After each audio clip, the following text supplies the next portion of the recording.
Welcome back. Chapter 15. The Discovery of Oz the Terrible.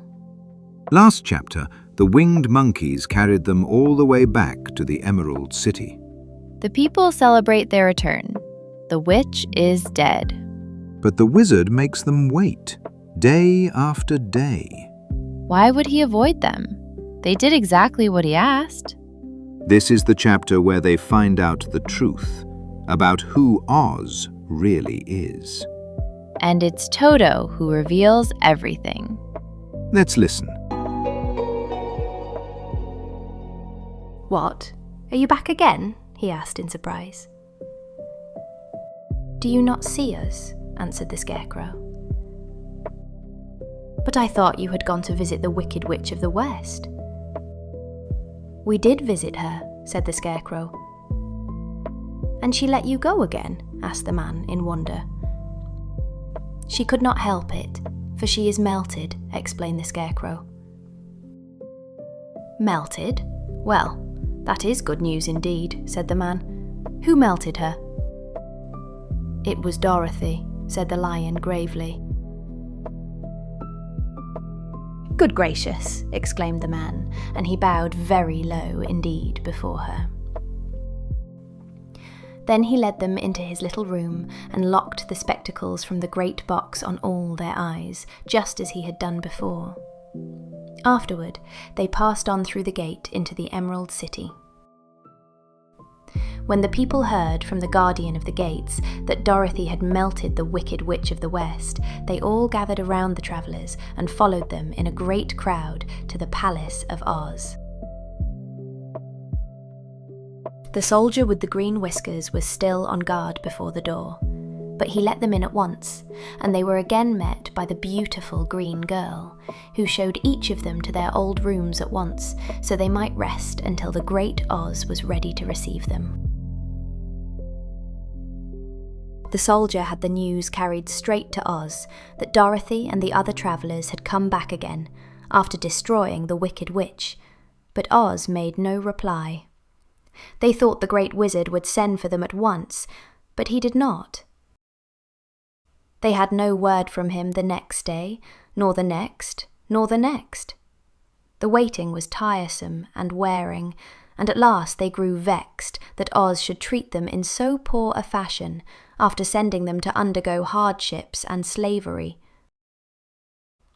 So the Scarecrow at last asked the green girl to take another message to Oz, saying if he did not let them in to see him at once, they would call the winged monkeys to help them, and find out whether he kept his promises or not.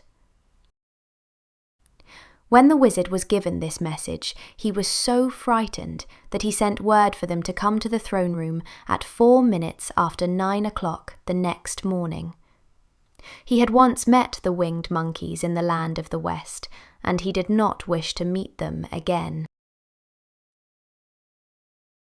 The 4 travellers passed a sleepless night, each thinking of the gift Oz had promised to bestow on him. Dorothy fell asleep only once, and then she dreamed she was in Kansas, where Aunt Em was telling her how glad she was to have her little girl at home again. Promptly at 9 o'clock the next morning, the green-whiskered soldier came to them, and 4 minutes later they all went into the throne room of the great Oz. Of course, each one of them expected to see the wizard in the shape he had taken before, and all were greatly surprised when they looked about and saw no one at all in the room. They kept close to the door and closer to one another, for the stillness of the empty room was more dreadful than any of the forms they had seen Oz take. Presently they heard a solemn voice that seemed to come from somewhere near the top of the great dome, and it said, "I am Oz, the great and terrible. Why do you seek me?" They looked again in every part of the room, and then, seeing no one, Dorothy asked, "Where are you?" "I am everywhere," answered the voice. "But to the eyes of common mortals I am invisible.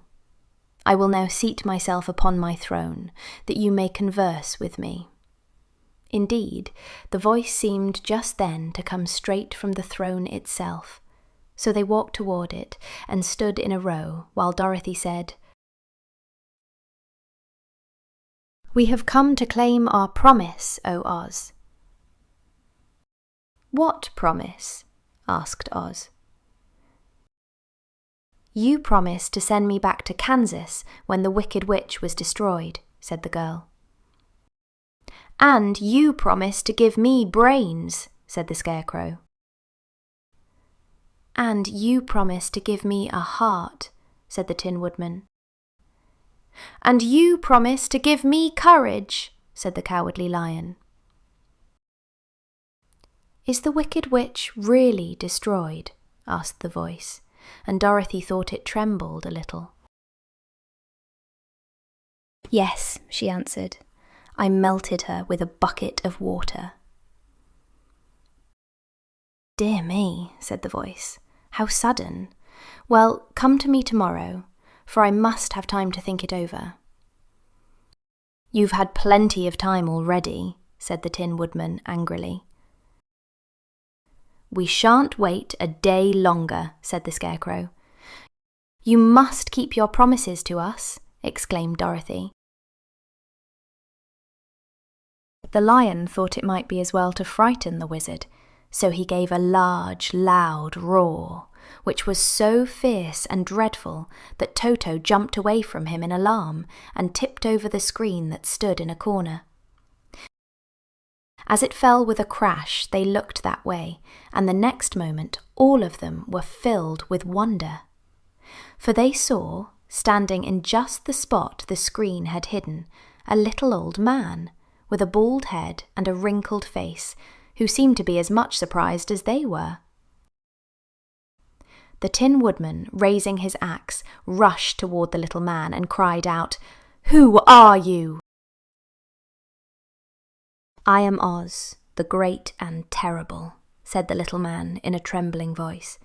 "But don't strike me, please don't, and I'll do anything you want me to." Our friends looked at him in surprise and dismay. "I thought Oz was a great head," said Dorothy.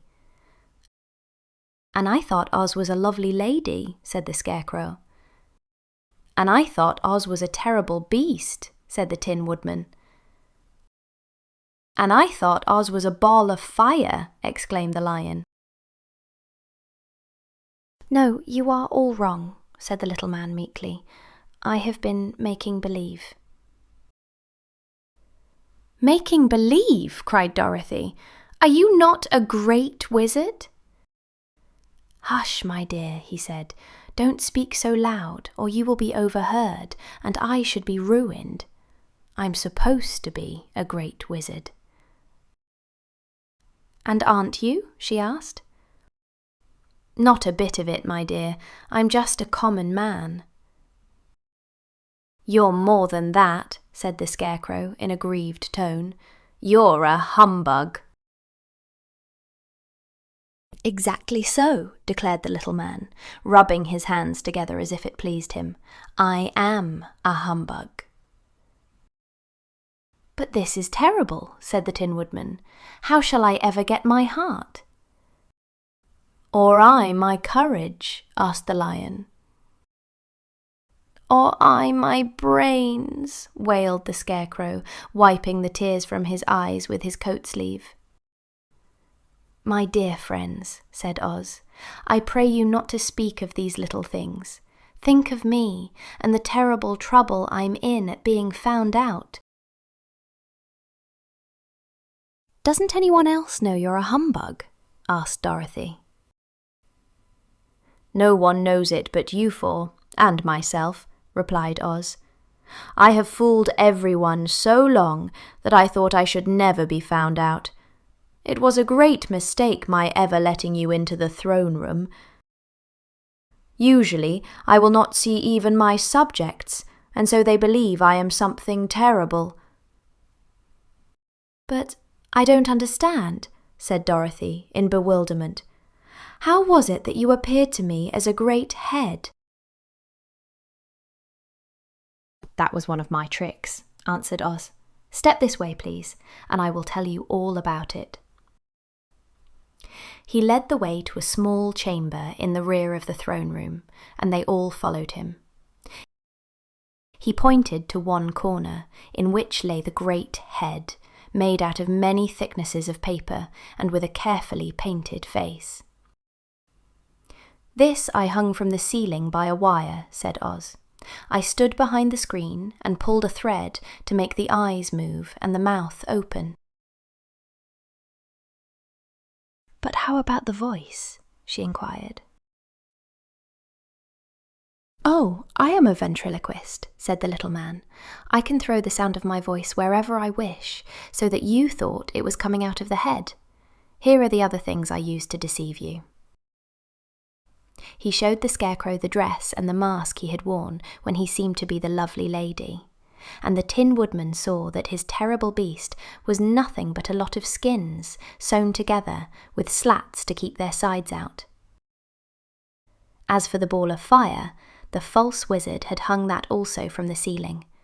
It was really a ball of cotton, but when oil was poured upon it, the ball burned fiercely. "Really," said the Scarecrow, "you ought to be ashamed of yourself for being such a humbug." I certainly am," answered the little man sorrowfully. "But it was the only thing I could do. Sit down, please, there are plenty of chairs, and I will tell you my story." So they sat down and listened while he told the following tale. "I was born in Omaha." "Why, that isn't very far from Kansas," cried Dorothy. "No, but it's farther from here," he said, shaking his head at her sadly. "When I grew up, I became a ventriloquist, and at that I was very well trained by a great master. I can imitate any kind of a bird or beast." Here he mewed so like a kitten that Toto pricked up his ears and looked everywhere to see where she was. "After a time," continued Oz, "I tired of that and became a balloonist." "What is that?" asked Dorothy. "A man who goes up in a balloon on circus day, so as to draw a crowd of people together and get them to pay to see the circus," he explained. "Oh," she said, "I know." "Well, one day I went up in a balloon and the ropes got twisted so that I couldn't come down again. It went way up above the clouds, so far that a current of air struck it and carried it many, many miles away. For a day and a night I travelled through the air, and on the morning of the second day I awoke and found the balloon floating over a strange and beautiful country. It came down gradually, and I was not hurt a bit. But I found myself in the midst of a strange people who, seeing me come from the clouds, thought I was a great wizard. Of course I let them think so, because they were afraid of me, and promised to do anything I wished them to. Just to amuse myself and keep the good people busy, I ordered them to build this city and my palace, and they did it all willingly and well.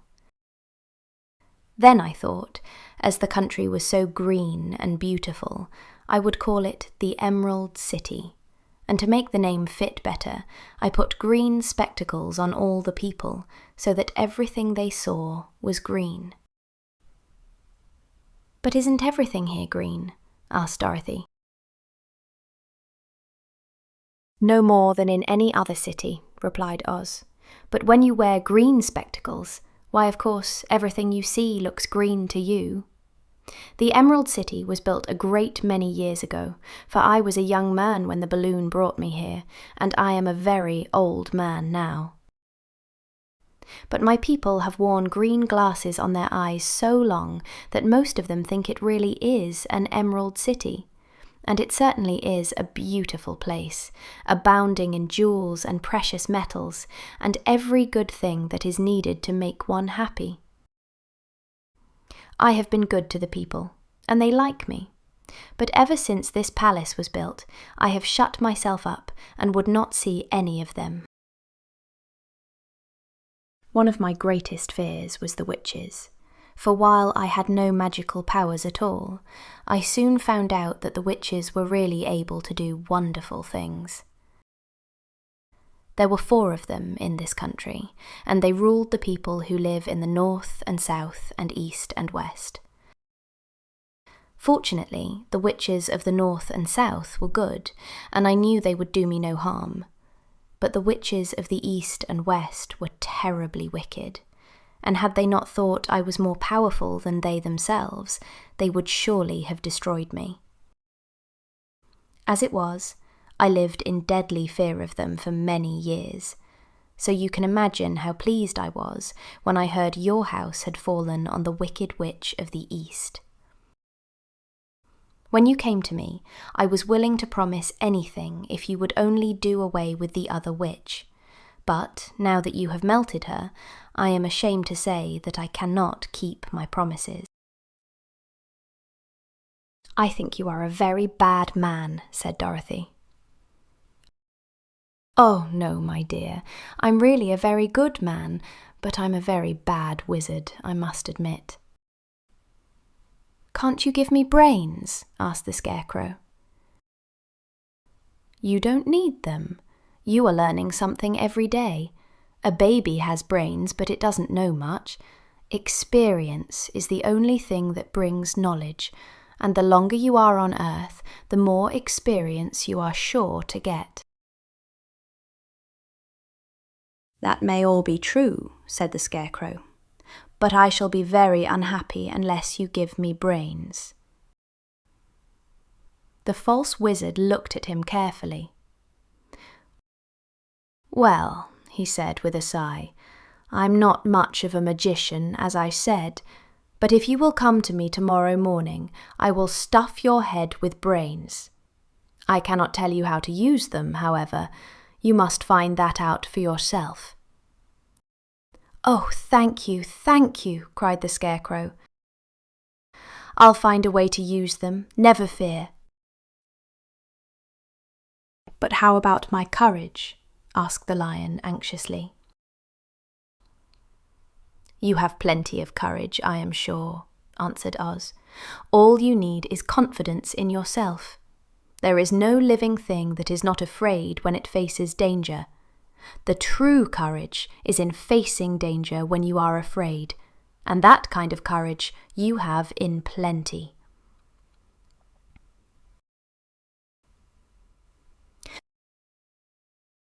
Perhaps I have, but I'm scared just the same, said the Lion. I shall really be very unhappy unless you give me the sort of courage that makes one forget he is afraid. Very well. I will give you that sort of courage tomorrow, replied Oz. How about my heart? Asked the Tin Woodman. Why, as for that, answered Oz, I think you are wrong to want a heart. It makes most people unhappy. If you only knew it, you are in luck not to have a heart. That must be a matter of opinion, said the Tin Woodman. For my part, I will bear all the unhappiness without a murmur, if you will give me the heart. Very well, answered Oz meekly. Come to me tomorrow, and you shall have a heart. I have played wizard for so many years that I may as well continue the part a little longer. And now, said Dorothy, how am I to get back to Kansas? We shall have to think about that, replied the little man. Give me 2 or 3 days to consider the matter, and I'll try to find a way to carry you over the desert. In the meantime, you shall all be treated as my guests, and while you live in the palace, my people will wait upon you and obey your slightest wish. There is only one thing I ask in return for my help, such as it is. You must keep my secret, and tell no one I am a humbug.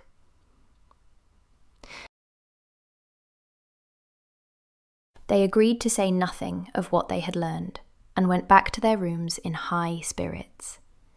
Even Dorothy had hope that the great and terrible humbug, as she called him, would find a way to send her back to Kansas. And if he did, she was willing to forgive him everything.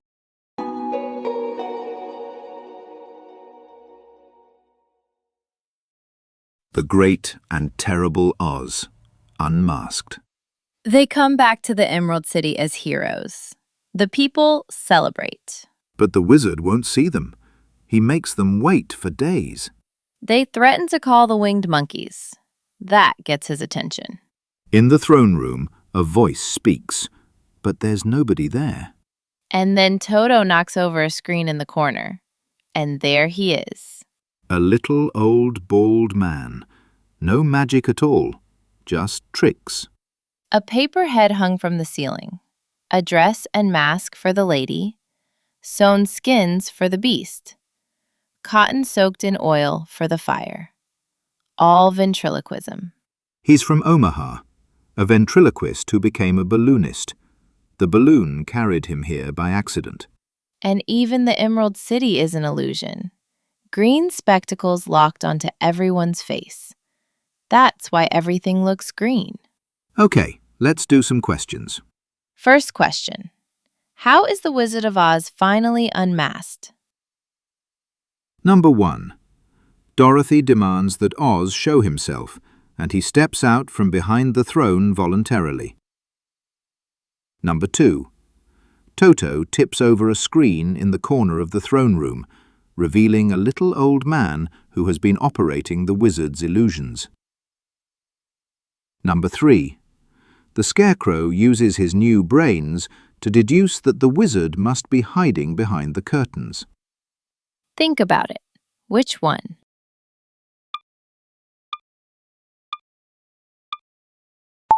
The answer is number 2. Toto tips over a screen in the corner of the throne room, revealing a little old man who has been operating the wizard's illusions. While the disembodied voice booms across the throne room, little Toto runs to a screen standing in a corner and knocks it over. Behind it stands a small, bald-headed old man, the real Oz.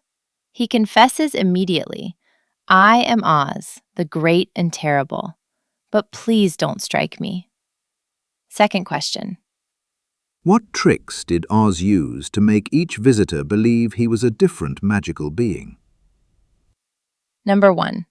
He used a papier-mâché head for Dorothy, a silk-dressed mannequin for the Scarecrow, sewn skins for the Tin Woodman, and a ball of cotton and fire for the lion. Number 2. He hired 4 different actors to play the parts and used his ventriloquism to direct them. Number 3. He used real magic for each appearance, but pretended it was just tricks to seem humble. Think about it. Which one?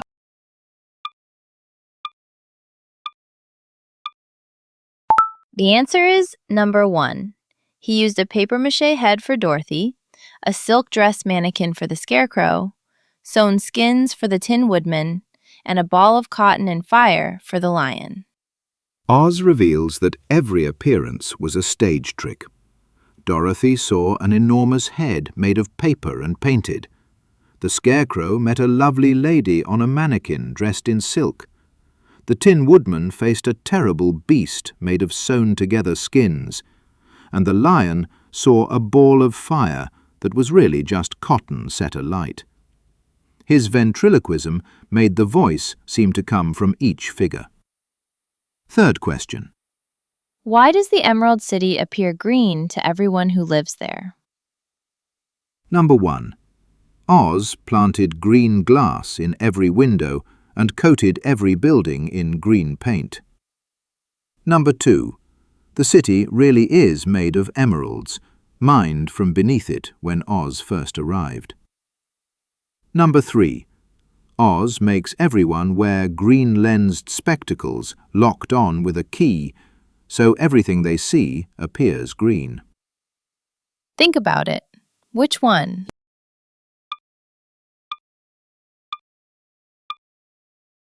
The answer is number 3.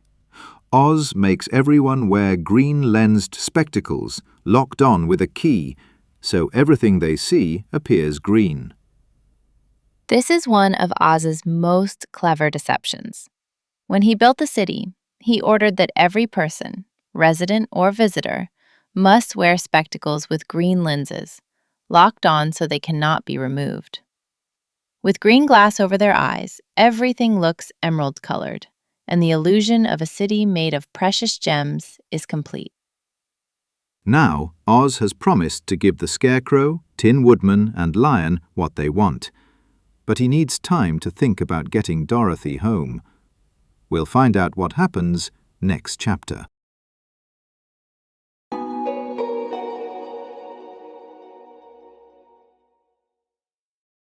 Thanks for watching. If you enjoyed this video, hit the like and subscribe button and consider leaving a comment. It really helps us grow our channel. See you next time.